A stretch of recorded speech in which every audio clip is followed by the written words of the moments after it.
All right, I'm going to get us started. Welcome in, everyone. My name is Christina Lusk, and I am a communications specialist for AIDPH. It is my pleasure to welcome you all here on behalf of our organization. A little bit about AIDPH. We are a 501c3 nonprofit centering health equity as a cornerstone of oral health education and training. We offer educational training for oral health professionals, support student growth and career development in dental public health, and serve as conveners of stature to facilitate systemic change in the oral health community. AIDPH was established to pursue our mission of fostering professional excellence and advancing innovation in the education and practice of dental public health.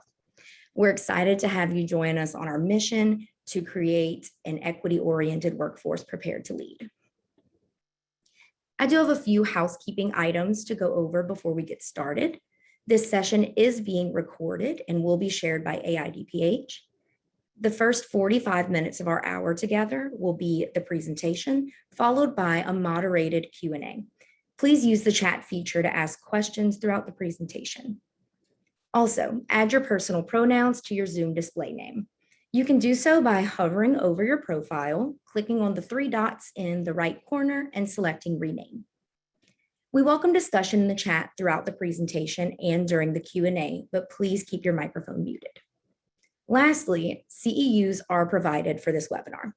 At the conclusion of the webinar, you'll receive an email with a link to evaluate the presentation and request CEUs. Today's webinar will review a recent publication in the Journal of the American College of Dentists outlining results from an analysis of behavioral risk factor surveillance system data. After this webinar, participants will be able to determine trends in oral health markers and physical outcomes of veterans associated with rurality, understand differences in self-reported health and oral health indicators comparing veterans to non-veterans, and evaluate opportunities to improve oral health and well-being of veterans through integrated whole-person healthcare. And now I'd like to introduce you to the authors of this publication who will be speaking with you today. Annalise Cawthron is the co-founder and executive director of AIDPH. Amber Shaver is a statistical consultant for the science and research team at AIDPH and an instructor at California State University, Fresno. And we have Sean Boynes, a dentist anesthesiologist who currently serves as president of Dental Medicine Consulting, as well as the science and research lead at AIDPH. Please note that our presenters today do not have any financial conflicts to disclose. And now I'll pass it over to Annalise to get us started.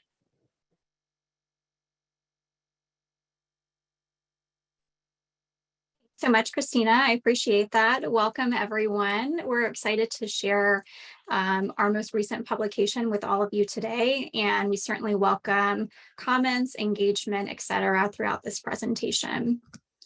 So I'd like to take everyone through a little bit of history about how we got here in veteran oral health. We began researching veteran oral health at the beginning of last year in partnership with CareQuest Institute for Oral Health. We pretty quickly realized that the lack of information regarding access and outcomes for veterans really necessitated conducting research in partnership with veteran service organizations, just given the paucity of available data. So we began that in July of last year and launched our first veteran oral health survey. Since that time, we've engaged in advocacy and education around policy initiatives and directed our research efforts to exploring implications around cost of care through expanding VA eligibility criteria. We've also developed a veteran oral health data dashboard to help stakeholders at the local, state, and national level explore implications for veteran oral health to consider strategies for improving access and outcomes. Throughout this process, our data has consistently indicated that rural veterans should be a priority area of focus, given their disparate oral health and physical health outcomes, which brings us to our presentation today.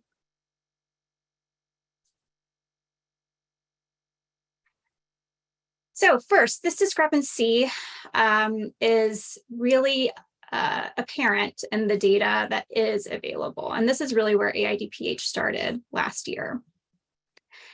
Due to strict eligibility criteria, only 85% of veterans are eligible for dental care through the VA.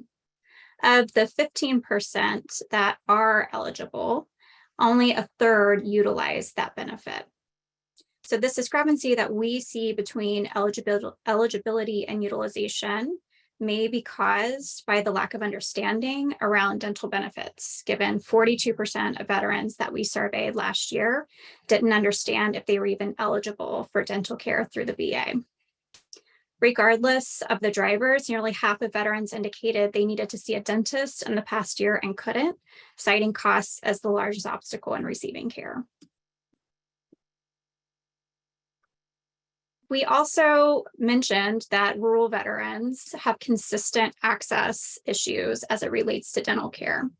And this is reinforced through the VA Office of Rural Health, where they cite veterans are disproportionately living in rural areas, creating an important focus area when we're considering access and outcomes for veterans as a whole. One marker of success is that veterans are more likely to be enrolled in VA healthcare, which is important given the VA is the largest integrated healthcare system in the nation. As we present results later in this presentation, we'll highlight why integrated care is so critical to supporting the health and well-being of veterans, particularly those living in rural areas. So when we look at the specific characteristics of rural veterans who are enrolled in the VA, we know that most of them have a service-connected disability, which grants them benefits through the VA healthcare system. The majority of enrolled rural veterans are white men, and nearly half of them are making less than $35,000 a year, indicating economic issues likely compound effective access to care.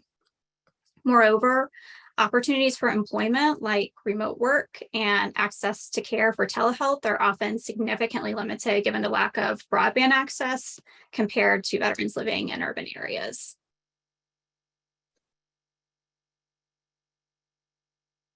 Lastly, we know that rural veterans are older and bear a disproportionate burden of chronic diseases compared to veterans living in urban areas.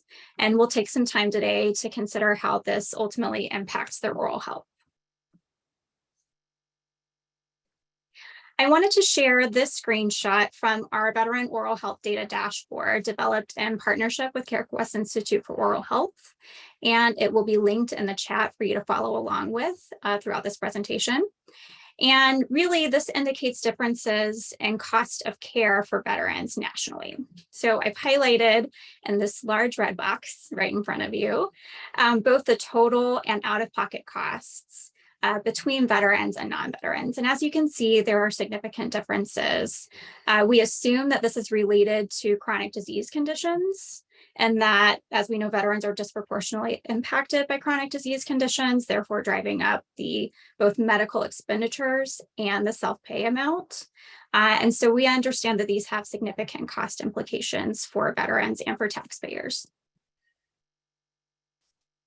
We notice the same trend continues with dental expenditures, such that veterans continue to incur high total costs, and also that veterans pay more than twice what non-veterans pay out of pocket for their dental costs. From our dashboard, you can actually visualize differences in rural veterans and non-rural veterans. So looking at this specific out-of-pocket cost with those two categories in mind, we can visualize how veterans living in veterans pay more than, rural veterans pay more than urban veterans in two of the highest categories, again, indicated by that large red arrow, reinforcing the economic differences in oral health experienced not only by veterans across all demographic areas, but specifically for those living in rural areas. To really put a finer point on this trend, the economic impact of poorly managing chronic disease conditions through the lack of access to oral health care and vice versa is substantial. So our recent visual report, again, that is linked in the chat, highlights the $7.3 billion in cost savings associated with diabetes management, heart disease management, and averted emergency department visits. Ultimately, when we invest in the infrastructure and availability of oral health care for veterans, it saves taxpayer dollars, it improves total health, and it creates a significant return on that investment. And so with that, I'd like to turn it over to Amber Shaver, who will take us through our analysis of the current publication. Right, great. Thank you so much, Annalise, for all that background information. I am going to go over so that kind of background gives us information about why this analysis was really, we had a lot of questions about veteran oral health and their access to healthcare. So there are really four main purposes of our analysis in our report. Which is to investigate the access to dental care for veterans specifically. So just looking at veterans, what kind of characteristics can we look at that are related to whether they actually go see a dentist or not? We also analyzed the associations between chronic disease conditions and dental utilization and dental outcomes. We assessed relationships between oral health and mental health. And then lastly, we examined the differences between veteran status, rurality, income, and education. So the data that we used for this analysis is the Behavioral Risk Factor Surveillance System, otherwise known as BRFSS. And this data comes from a national telephone survey that collects self-report health indicators.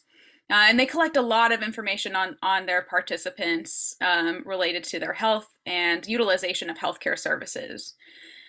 And the data is collected over all 50 states. It's managed by the CDC. And so they get a lot of participation. Over 400,000 are surveyed annually. The biggest strength of BRFSS for us was that we wanted to look at rurality and we wanted to look at where participants were located. So this data set gives us information about which state the participant is in, and it marks a flag of like whether they're in a rural area or an urban area. So that is the major strength of this analysis, or using this data for this analysis. And then for the analysis itself, we wanted to note that of the data set of 400,000, approximately 12% of the respondents were veterans, so either identified as having served or are currently serving in the armed forces. And just one more note on the analysis is that, we looked at a lot of, kind of bivariate analysis with things like chi-squares, but our most interesting kind of results are coming from the logistic regressions. So if you're looking at the report for the that we have, it's tables 3 and 4, which are the regression analysis, which is our main focus here for the results. Okay, so just to go over who was in the sample overall, I wanted to just give you a rundown of, who's in the sample, veterans and non-veterans, and some of their characteristics that we were interested in. So the first set of bars here are telling us that 6.7% of veterans were living in a rural area versus non-veterans was about 6.3. So kind of similar, but a little bit above. Veterans were a little bit more likely to be living in a rural area than a non-rural area. And then in terms of income, so the next set of bars are from are about income. So we can see there that veterans are more likely to have reported that they make over $50,000 a year versus non-veterans. So there's about a 7% difference there in terms of veterans and non-veterans. And then lastly, this last set of bars are education level. So we can see from there that 27.7% of veterans had graduated from college or a technical school, and that compares to the 29.2% of non-veterans. Okay, so next I'm going to talk about our access to care analysis. So here we're going to look at two main outcomes. One is the utilization of dental care services in the last year, and the other is edentulism, which is the loss of all your permanent teeth.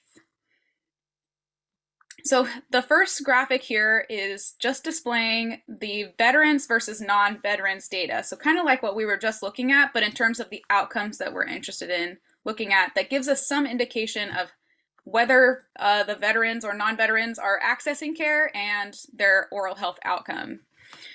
So the first set of bars on the top here are for edentulism. So again, this is the loss of all your permanent teeth. And we can see that veterans in the green bar have a higher rate of edentulism than non-veterans. And that's a pretty big difference in terms of this outcome, which is really detrimental, as you can imagine. Then the second set of bars are for visiting the dentist in the last year. And you can actually see that veterans have a slightly higher rate of going to the dentist in the last year than non-veterans. So even though they're accessing care, they still have a worse outcome. So that we were really interested in, and we thought that was really interesting to kind of investigate further. Okay, so now for this analysis, we kind of broke out just veterans. So this is just the veterans. I want to make that very clear. So we're no longer comparing veterans versus non-veterans. We're looking at characteristics of veterans that predict whether they are going to go to a dentist in the last year. So the first set of bars in blue are for rurality. So this indicates that the darker bar in blue is the rural veterans at 57.4% are going to the dentist in the last year, versus those in an urban area are 66.9%. So a little bit higher rates of utilization for urban veterans than rural veterans. The second set of bars are in purple are income. So for income, if you veterans that made over $50,000 a year were more likely to visit the dentist in the last year than those earning less than $50,000 a year. And then the last set of bars are for education. So those who had some college or greater education, again, veterans who had some college or greater, had a higher rate of going to the dentist in the last year than those who had a high school graduation education level or less than that. Okay. And then the other outcome that we were interested in is, again, edentulism, loss of all permanent teeth. And so this is, again, that same breakdown by rurality, income, and education, but for this other outcome. So for this outcome, we can see that rural veterans had a much higher rate of edentulism than non-rural veterans. And actually, so I'm going to note here that when we put this into the regression analysis and we were controlling for all of these other factors that may be predictive of edentulism, like income and education, as well as things like age, which are really big predictors of edentulism, when we controlled for that, meaning we took out all the variation in edentulism that were contributing by those factors, rurality still came out as a significant predictor of edentulism at about 30% higher. So we see that with like an odds ratio that is greater than 1. So they have a higher risk of having edentulism if they're in a rural area, even after controlling for all the things like age and education and income. Oh, I'm sorry. Can we go back one more slide? I just forgot to talk about the other two very quickly. Thank you. And then the other two bars here, I just wanted to interpret really quickly that those who earned more than $50,000 a year had much lower rates of edentulism than those who were making less than $50,000 a year. And those that had a high school graduation education level or less had a much higher rate of edentulism than those who had a college degree or greater, or some college or greater. Okay, thank you.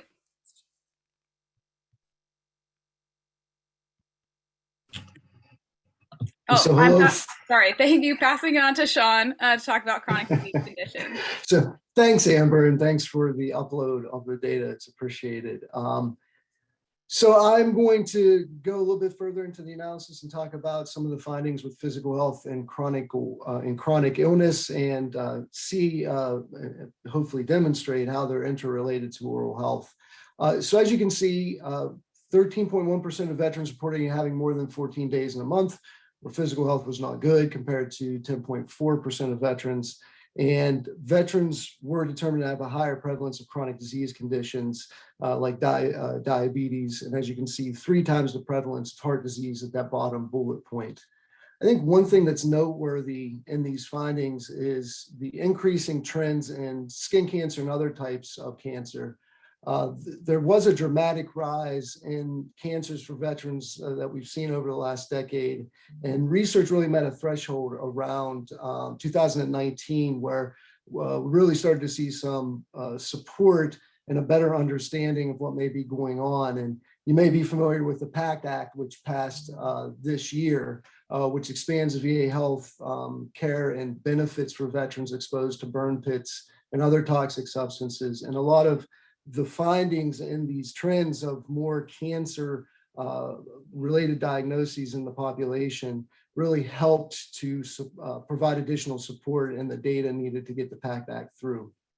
All of this information is really important for oral health because there's a symbiotic relationship with these inflammatory mediators, these molecules that dictate how our body responds to pathogens and allergens or any foreign substance that gets inside of us. And these mediators, they really have a negative effect on the teeth and gums as well as the rest of the body. And so inflammatory disorders like diabetes, like cancer, like heart disease, tend to have the same pathogenesis and have the same interactions on the molecular level. Next slide. And so a lot of that's just related to the health of the mouth. And as I said, these microscopic tiny molecules that really interrelate from one organ to the next. So really, as we eat and we process food, there's these fluctuations in pH. And so that results in this prolonged secretion of acidic bacteria or acid-causing bacteria and an unhealthy mix of microorganisms, as you see in the figure. And that promotes tissue damage. So the reason we lose some of the teeth substances or our gums start to remove, or we lose the attachment loss, is because a lot of these pathogens, those inflammatory cytokines and coagulation factors and granulocytes start to be produced. And as you can see, we have a lot of vasculature in the mouth, and these microscopic molecules end up getting into our circulatory system and travel through our blood, signaling a whole body response. And so when you have certain diseases like diabetes and cardiovascular disease that are also causing a lot of these inflammatory mediators and molecules to sort of overproduce, it results in bad things happening within our body.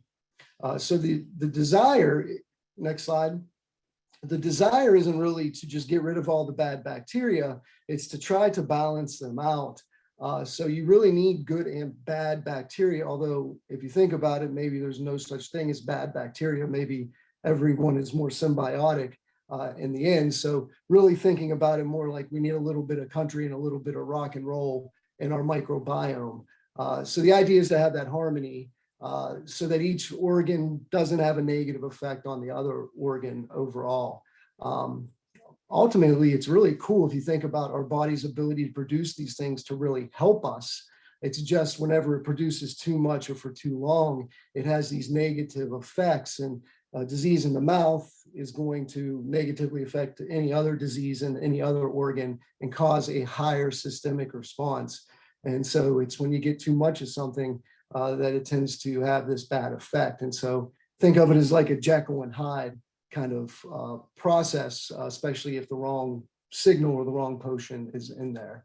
And when we look at what these inflammatory mediators, the ones that have good linkages and good research, oral health, tends to be diabetes, tends to be cardiovascular disease that we have the most knowledge about. Next slide. So as Amber went through, she kind of went through some of the variables that impact how veterans are getting access to care and also some of the implications. This is showing a comparison with veterans with diabetes and non-veterans with diabetes. And as you can see in this descriptive analysis, those that are veterans tend to have more edentulism overall. Amber will give us a little bit more detail on sort of the relevance and the regression analyses behind both of these columns, if you will. But the main thing that we're seeing is this interrelation between tooth loss or edentulism and chronic diseases. I do think it's a good time to point out a new research article that was just published in the Journal of Dental Research about a week ago by Matsuyama and others. And they looked at the same data set we did, this BRFSS data set, and they were able to kind of move towards a causal effect. In fact, the title of the publication is Causal Effects of Tooth Loss on Cardiovascular Disease. And what they set out to identify was the effect of tooth loss on the history of coronary artery disease. And they used an instrumental variable analysis by exploiting childhood exposure to drinking water fluoride as an instrument. So a really interesting analysis if you get a chance to see it. But they had similar findings that we did in the general population, which is this strong connection between losing permanent teeth and chronic diseases, especially heart disease and diabetes. And so what we ended up doing was kind of looking at this subset of the population that was available, which was veterans. And we really had some interesting findings that made that connection even stronger and maybe highlighted that veterans have more medical and oral health conditions than maybe the general population. So I'll turn it back over to Amber to kind of run us through that regression analysis and really what came up as we did a little bit of a deeper dive. Yes, thank you, Sean.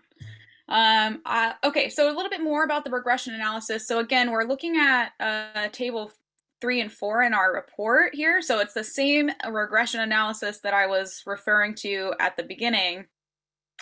But this time we're just more focused on the chronic disease portion of it. So when we looked at the chronic disease as a predictor of whether a veteran had edentulous or was edentulous or had edentulism, had lost all their teeth, we found that veterans with diabetes had a 40% more, were 44% more likely to be edentulous than veterans without diabetes. So that was a significant predictor of edentulism, even after controlling, again, for things like income, age, and the rurality effect that we just looked at, as well as things like age and gender. And then the other finding that we wanted to highlight with chronic disease is about heart disease. So as Sean was just addressing with the heart disease, is being found to be related to oral health outcomes. In our regression analysis, we found that veterans with heart disease were about 30% more likely to be edentulous than veterans without heart disease. And so again, after controlling for all those other factors, age, income, education, and rurality. And this is evident by those odds ratios in the regression tables. And I would be more than happy to answer any questions that you guys have about the regression analysis or the tables in the report, if you just pop your questions into the Q&A chat box. And I'm going to go ahead and pass it back to Sean to talk about mental health. Thanks again, Amber, and we can move to the next slide. So there was some interesting findings around mental health. As you can see in the report and on the screen, 74% of veterans reported having 0 poor mental health days in a month compared to 62.2% of non-veterans. So what this is saying is veterans are reporting a better subset of mental health than the general population of this data set. Fewer than 10% reporting having more than 14 poor mental health days compared to 12.4% of non-veterans. So another way to look at it is to see, how many poor mental health days they're having in veterans. Once again, we're coming in lower.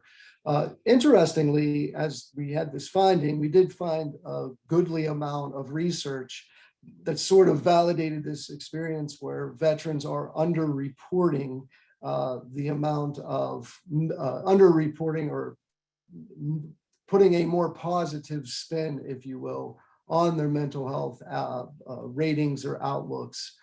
We do find when you start to get into things like claims analyses, or you start to look at a different way to look at it besides self-reports, that it does, come out that veterans tend to have a higher rate of a spectrum of mental health issues, if you will. And so not surprised to see this sort of finding. At the end of the day, when you look at the percentages and you start to compare and contrast to reports from decades ago, or even in other countries, you see that both of these numbers at the end are very high.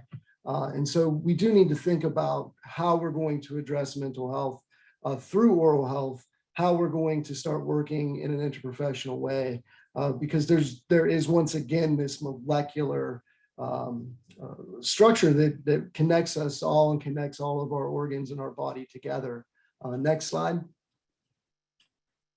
So here is just kind of looking at how a small subset of how the body responds to kind of these repeated psychosocial stressors, ongoing stress. And so what you see here is really chronic stress being defined as sort of a cumulative load of day-to-day minor stressful situations or stressful events, and a long-term response to these sort of individual events that are putting a lot of undue pressure on the entire body and system. So ultimately, we know that when you get to what they call an allostatic load of all of these stressors that start to change the physiology or the inside way your body feels, it diminishes quality of life. It ties into depression and anxiety, and is responsible for high morbidity and mortality that we continue to see. And so really what we're seeing is when you have all of this anxiety and stress, it starts to affect the adrenal glands, which sit right above your kidneys, as you can see. They start to regulate hormones, and those molecules, once again, that we talked about, they end up producing more of those inflammatory mediators. It's really your body's fight or flight system. That epinephrine and norepinephrine, those two molecules that kind of say, hey, either we're going to stay, we're going to play dead, or we're going to run away. They tend to elevate, and they're directly related to increasing the amount of cortisol that sits within the blood. And that protective role that it normally plays, once you get too much of it or for too long, starts to exert effects on the immune system. Your body kind of gets out of whack. You're producing more of those tumor necrosis factors, interleukins, those cool inflammatory mediators that can help us, but obviously in this condition can hurt us, that are there. It does directly relate to a lot of issues with diabetes, because a lot of what the cortisol is going to do is kind of work on those intracellular glucocorticoid receptors. So it increases your body's blood glucose because you're producing more epinephrine. Your body's responding because it needs more energy. You end up getting too much glucose in the system. And so it kind of affects the rest of the body. We do know that there are biomarkers in the mouth that do relate to a lot of the adrenal action and activity of things like post-traumatic stress, depression, and anxiety disorders. And so the interconnectivity between the mind, the oral health and the body, and how oral health can be an exacerbator, if you will, for these inflammatory mediators. We're getting more knowledge and understanding exactly how that's starting to work. Next slide. And with that, I will turn. So I'll cover this with Annalise as well. And Annalise, feel free to jump in. But the conclusions that we came to through the report, and please check out the report. I know we have a link up for you, and you can get it at the website. Access and outcomes are different for veterans, non-veterans, and especially rural veterans. We continue to see that rural environments are considerable barriers to getting to a healthier outcome and a healthier life. There are a lot of issues that continue to proliferate. Things are not necessarily getting better, unfortunately, but continue to show a difference with that population. Edentulism, heart disease, and diabetes are connected. We're seeing that continue to move forward, tooth loss being associated with bad outcomes. In fact, we're seeing a lot of new algorithms or predictive analytics being used that are looking at the amount of 5 teeth or more being a predictor for diabetes, or if an individual has 25% or more deep pockets, also being a predictor for diabetes. The oral systemic connection needs continued exploration. As we continue to develop on a molecular level, we'll continue to learn new things and have to adjust and adapt. Next slide. And I'll turn it over to Annalise for our strategic recommendations. Thanks, Sean. I appreciate that. So a big piece of what we do here at AIDPH is not to just present research, but we really understand that if you just do research and there's nothing that comes from it, then it's essentially useless, right? We need all of our community here to be activated, engaged, and understanding how research implications can then move into solutions for veteran oral health and veterans living in rural areas. And so we've thought critically about what our research means, what this analysis means, and what people can do with this data in terms of advocacy, education, etc. And so the first strategic recommendation that we've made actually mirrors the first strategic recommendation that we made last year in our white paper released in December of 2021, which is a bit sad because we know there's been no movement made there in terms of eligibility criteria, and that's to expand eligibility for veterans through the VA. Again, 85% of veterans are not eligible for dental care through the VA. And we know that those who are even among that 15% that are eligible still struggle with accessing care. And why this is so important, obviously from a cost perspective, we know that veterans couldn't access care because of costs. We understand that that's compounded by rurality. And so we really need the VA to be able to, serve as that expansion point, as a dental benefit, but also the VA is the largest integrated healthcare system in the US. When we're talking about veterans who have chronic disease conditions, when we're talking about veterans who are experiencing multiple chronic disease conditions that then lead to higher costs of care that we know are better managed through effective access to oral health care, it really positions the VA as the best healthcare system for veterans, and more veterans should be able to access it. So our strategic recommendation is for our community to call for expanded eligibility for care, and many have over the past year as we've worked in advocacy in this area. Our analyses reveal that veterans have a higher prevalence of heart disease, diabetes, skin cancer. Again, all of this can be managed in the context of dental care delivery. We know that many of these chronic disease conditions are managed better for quality of life, and they also demonstrate a cost savings when they can be managed together and care teams are able to treatment plan together. And that's even more prominent, as we've discovered today, around veterans living in rural areas. And lastly, our strategic recommendation for mental health, because it's an under-considered area, and quite frankly, there's still a lot of data to be collected. Sean has shared some really innovative information around the connections between mental health, down to the molecular level, and how it can impact the oral systemic connection. And so we believe that mental health and oral health care have a connection. There's certainly some data to reinforce that connection. And so they should really be in treatment planning together, outside of just thinking about brushing your teeth twice a day. There are really some complicated connections between mental health and oral health, and the treatment team should be working within those spaces together. So ultimately, we know that costs of care are substantially increased with heart disease and diabetes, and we really notated those costs in our visual report. So cost savings of just effectively managing heart disease and diabetes and averted emergency department visits, if you remember, can result in a $7.4 billion cost savings annually for veterans. And we know that since those chronic disease conditions are disproportionately experienced by rural veterans, that we expect the cost savings to also be higher for rural veterans. We also know that treating edentulism is very costly because of the impacts of losing all of your natural teeth. We also know that it impacts your quality of life. And so knowing that rural veterans are experiencing higher chronic disease conditions and also higher rates of edentulism, we expect if those areas can be addressed and improved, that a demonstrated cost savings would likely also be seen. So what would we like you to do? Number one is read our research. We've linked a lot of it in the chat today. We're really proud of it because there just isn't enough focus. There isn't enough data on veteran oral health. And so that's one way that you can understand veteran oral health specifically. And then also you can look at other communities like rural veterans, et cetera, which we've attempted to take a focus on as much as possible within our various research projects. We're going to be launching a veteran oral health listserv.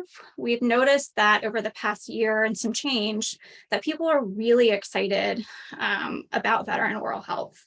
I've shared many times that when I talk about veterans, nobody says, who cares about veterans? Not interested in that. Whenever we talk about veteran oral health, I almost always hear, like, how can I be helpful? How can I be involved? And so we really want to give our community more ways to do that in partnership with AIDPH. We'll also be launching a veteran oral health survey, again, in partnership with our veteran service organization partners, including the VFW, including DAV, including Minority Veterans of America. And so if you have access to any of those communities and can help us disseminate that information, per our community engaged research model, whenever we collect data and information, it goes right back to that community. One, we have to ensure that we're collecting data that directly benefits that community. And two, we ensure that those stakeholders have a seat at the table and receive all of the data so that we can partner together for solutions. We also want you to use our veteran oral health data dashboard. We linked that in the chat today because it not only gives you insight about BRFSS data, we've also put some of our survey data on there, cost data, but it allows you to get community level insights for what may be happening in your state or local community. We also have a rural oral health echo session in November as part of our ongoing rural oral health program. Our focus in November will be veterans. And if you also attend that session and 7 others, you may be eligible for our rural oral health certificate. Lastly, we want to hear your feedback. We don't want to do this research on an island. We know that many people here have unique expertise or at least have ideas. So we encourage you to provide feedback on this. If there's something that we're missing or something that we can improve upon, or just ideas or areas of activation, please feel free to email us at research@aidph.org.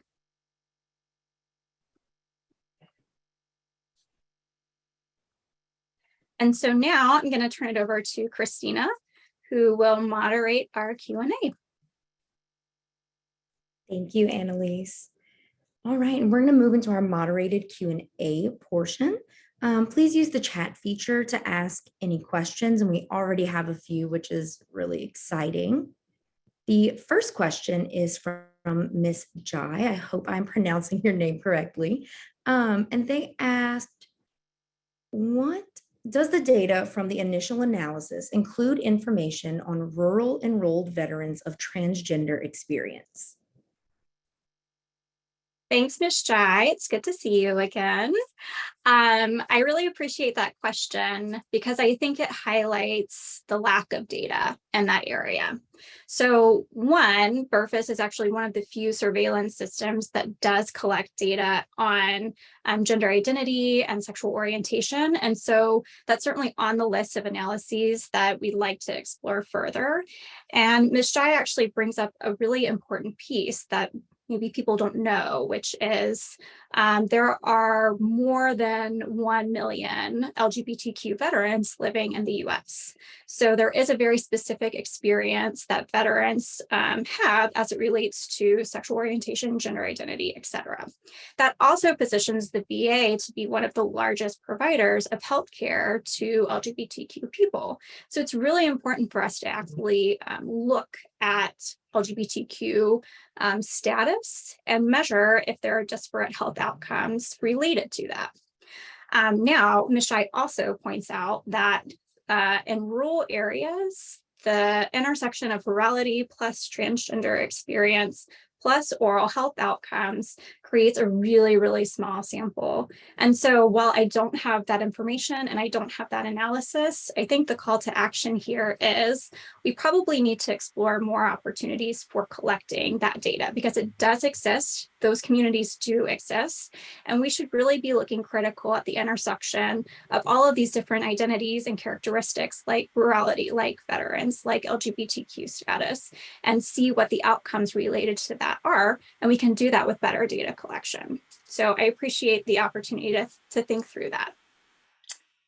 I just wanted to add really quickly that I saw your question, Ms. Jai. So I really quickly just pulled up the BRFSS data set to see how many fit the 3 criteria. So transgender or gender nonconforming and veteran and living in a rural area. And there are, out of that 400,000 in the data set, there are 6 of them. So I think that speaks to Annalise's point that we really need some targeted data collection there. Otherwise, we really, that doesn't sound like a representative sample of people to really do any kind of statistically stable research on. Thank you. And we had another question from Awanti Kapoor. What dental hygiene do these individuals practice post-edentulism? About what I think you're probably thinking in the back of your mind, which is pretty limited. Honestly, I think just nationally, we do a pretty poor job of people understanding just because you're losing all of your teeth doesn't mean you shouldn't come in and have examinations or continue to have good dental hygiene. So I think we continue to struggle there. When we look at not necessarily this data set, but other data sets that we have, there are prolonged periods when somebody who gets a denture will come back in. And it's usually because the denture broke or needs to be relined or, fit better into the mouth. And that's usually the occurrence. So it is a point where I think we continue to struggle with prevention across the board, but especially when we want to talk about different aspects of what edentulism prevention and being proactive without any teeth really is. So it's unfortunately not great, and there needs to be a lot of improvement there. Thanks, Sean. And Ms. Jai actually had another question for us. Thank you. Do we know if those who are ineligible for dental VA benefits have other dental eligibility? For example, the Medicare Advantage dental plan? Yeah, I appreciate that question. So what we found in our survey research, so first of all, number one, this is actually very difficult information to obtain because so few veterans access care through the VA that the VA has such a small pot of data to work with to ascertain this kind of information. So the care is happening outside the VA, which means it really necessitated us to go straight to the veterans and ask these questions, which is what we did last year. So based on that sample of 2,200 veterans that we surveyed last year, we do know that veterans are accessing dental care or dental benefits through traditional means, like an employee paid insurance program. The flip side of that is that veterans are, again, experiencing these disparate outcomes when it comes to chronic disease conditions compared to non-veterans. And so, unfortunately, we know that those chronic disease conditions compound oral health care, which is why veterans, as an example, are visiting the emergency department more frequently than non-veterans. So while they may have access to dental insurance, our data seems to indicate that their needs are not being met which is why we're seeing increased visits to the emergency department to the tune of, $1 billion+ a year. So we know that veterans are experiencing a siloed and disjointed dental care access system like many Americans. And I think the one thing to point out here too, and I'll turn it over to Sean and Amber to add to this, is what we're presenting here today is actually the most beneficial system for all Americans. So everybody should have access to integrated healthcare that includes oral health, because this is something that doesn't just affect veterans, although we understand it disproportionately impacts veterans. This is actually the most effective healthcare delivery system for all of us. So Sean and Amber, if there's anything else you'd like to add for that. Yeah, I mean, just to kind of emphasize your point that the chronic disease correlations with things like edentulism and visiting the dentist were true for non-veterans as well. So like when we looked at these models separately for veterans and non-veterans, those were not just for veterans. It's just like Annalise said, it's a disproportionate effect, but that this matters for everybody. I'll add something, but quickly. I think it speaks to the need to have more collaborative processes with really all of health, but really a lot of these underserved populations, because there's just a lot that we still don't know. We're starting to kind of really peel the first layers back, but speaking to them using other coverage or other benefits, we don't know what that looks like, and is it better, so that we can start to compare and contrast and see where outcomes are at. I think the beauty of the veteran population is it is a spectrum and a melting pot. I think we don't say that enough, but it really is this piece of you can really understand what's happening within the country as a whole by looking at this population. I think we saw that with a lot of the income pieces too, that there's really a full representation of what America is in that population. And I think trying to look at that more so we have a better understanding will be really, really important as we move forward. I thought of one more thing to add, if I can. It reminded me of analysis that we did, and I don't think it's published, but I'll just share the statistic. Whenever we did look at our survey data last year, I get questions a lot about income and how that impacts whether or not veterans have access to care and if we see any differences in outcomes. So what we actually noticed that veterans in our survey data that had income of $30,000 or less actually reported better access to care. They were able to go into the dentist more frequently. And it was actually veterans in the $30,000 to $60,000 range who were employed who reported accessing care less and could not afford it. And so that's probably because if you're at the $30,000 level or below, you may have more access to social support, like Medicaid or other charitable organizations, et cetera, who often have to stand in and support care based on income. But we actually found that those working age and kind of that basic level of income between $30,000 and $60,000 a year had the most disparate access to care. So while there may be insurance available to veterans, we also have to consider that under insurance is a driving factor in whether or not someone can afford care, and then what the outcomes are because of that. Thank you all so much for sharing this information. I am going to close us out if we don't have any more questions. Don't forget that CEUs are available for this webinar. You will receive an email with the evaluation link in the CEU request. We'd also like to invite you to register for upcoming AIDPH events. My colleague Anna is going to drop some registration links in the chat. Thank you for dropping all of the links for the webinar. So each month we hold our Rural Oral Health Echo Session, and the topic for September is oral health policy and advocacy. We're also really excited to participate in improving oral health experiences for the LGBTQ+ community webinar.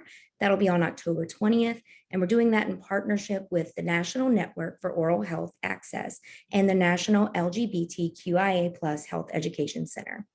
Thank you, everyone, especially Annalise, Amber, and Sean. And thank you to those who submitted questions as well. We hope to see you at a future webinar. Enjoy the rest of your day.